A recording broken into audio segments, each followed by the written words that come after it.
ఒకవైపున అమితాబ్ బచ్చను, మరొక వైపున సచిన్ టెండూల్కరు, అట్లాగే మన రామ్ చరణ్ మెగాస్టార్ చిరంజీవి గారి అబ్బాయి మెగా పవర్ స్టార్గా ఓ పక్కన అందరి అభిమానం పొందినటువంటి రామ్ చరణ్ ఇప్పుడు గ్లోబల్ స్టార్ అంటున్నారు.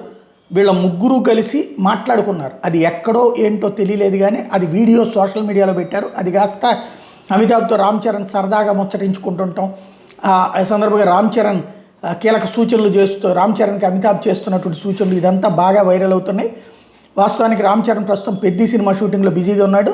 మార్చి 27న అది రిలీజ్ కాబోతున్నటువంటి సందర్భంలో ఈ వీడియో అయితే బాగా వైరల్ అవుతుంది. ఈ ముగ్గురు కలిసి మాట్లాడుకుంటున్నటువంటిది ఆ పెద్ద సినిమాకి సంబంధించినటువంటి ఆ ఆహార్యంలోనే ఉన్నాడు రామ్ చరణ్. అదే సందర్భంలో అమితాబ్ బచ్చన్ మరి ఏదన్నా సినిమా షూటింగ్ సందర్భంగా ఇక్కడికి వచ్చారా, సచిన్ టెండూల్కర్ వీళ్ళ ముగ్గురు ఒక చోట కలవడం, ముగ్గురు సరదాగా మాట్లాడుకోవడం, ముగ్గురు చనువు అన్నటువంటిది అభిమానులు, అటు మెగా అభిమానులు, ఇటు సచిన్ అభిమానులు, అటు అమితాబ్ అభిమానులు కూడా దీని మీద బాగా మాట్లాడుకుంటున్నారు. చక్కటి పాయింట్తో పాజిటివ్గా ట్రోల్ చేస్తున్నారు.